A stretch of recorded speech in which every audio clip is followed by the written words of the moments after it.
ଜାଣିଛନ୍ତି ଆଜିକାଲିର ସମ୍ପର୍କ ଗୁଡ଼ା ନା ସବୁ ମାନେ କେମିତି ହେଇଗଲାଣି କହିଲେ ଏଗ୍ରିମେଣ୍ଟ ଟାଇପ୍ର। ସେ ମୋତେ ଏଇଆ ଦେଲେ ମୁଁ ତାକୁ ଏଇଆ ଦେବି, ସେ ମୋ ପାଇଁ ଏଇଆ କଲେ ମୁଁ ତା ପାଇଁ ସେଇଆ କରିବି। ଆରେ ସେ ତ ମୋତେ କିଛି ଦେଇନି, ମୁଁ କ'ଣ ପାଇଁ ତାକୁ ଦେବି? ସେ ତ ମୋତେ କିଛି କଥା କହୁନି, ମୁଁ କାହିଁ କଥା କହିବି?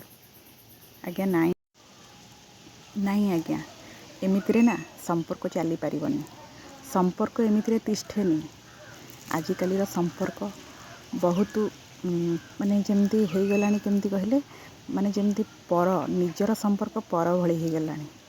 ଆଜିକାଲି ନା ସମ୍ପର୍କରେ ତୁ ଜାଗାରେ ତମେ ଆସିଗଲାଣି, ଆପଣ ଆସିଗଲାଣି। ଏଇ ତମେ ଆପଣ ନା ଯେମିତି ଅଜଣା ଅଶୁଣା ଲୋକଙ୍କୁ କୁହାଯାଏ, ସେଇଭଳି ଆମେ ନିଜ ଭିତରେ ନିଜର ଲୋକଙ୍କୁ, ଅତି ଆପଣାର ଲୋକଙ୍କୁ ତମେ ବୋଲି କହୁଛେ, ଆପଣ ବୋଲି କହୁଛେ। ତୁରେ ଯେଉଁ ସରାଗ ନା, ସେ ସରାଗ ତମେରେ ନଥାଏ। କିନ୍ତୁ ସେ କଥା କ'ଣ ଆମେ ବୁଝିପାରୁଛେ? ଛାଡ଼ନ୍ତୁ, ସମ୍ପର୍କକୁ ବଞ୍ଚେଇ ରଖନ୍ତୁ। ଗୋଟେ ସୁନ୍ଦର ସମ୍ପର୍କ ସୃଷ୍ଟି ହେବା ପାଇଁ ବହୁତ ସମୟ ଲାଗେ, ଆଉ ତାହା ବହୁତ ଦିନ ପର୍ଯ୍ୟନ୍ତ ବଞ୍ଚେଇ ରଖିବା ପାଇଁ ମାନେ ସେମିତି ମନୋଭାବ ରଖନ୍ତୁ ଯେମିତି ସମ୍ପର୍କ କେବେ କଟି ନଯାଏ। ଆଉ ସମ୍ପର୍କରେ ତୁରେ ହିଁ ମିଠା ଥାଏ, ତମେରେ ନଥାଏ। ସେଥିପାଇଁ ନିଜ ସମ୍ପର୍କ ଯେମିତି ଅଛି ସେ ସମ୍ପର୍କକୁ ଆଉ ଟିକେ ମଜବୁତ କରିବା ପାଇଁ ଚେଷ୍ଟା କରନ୍ତୁ। ଭଲରେ ରୁହନ୍ତୁ, ଖୁସିରେ ରୁହନ୍ତୁ।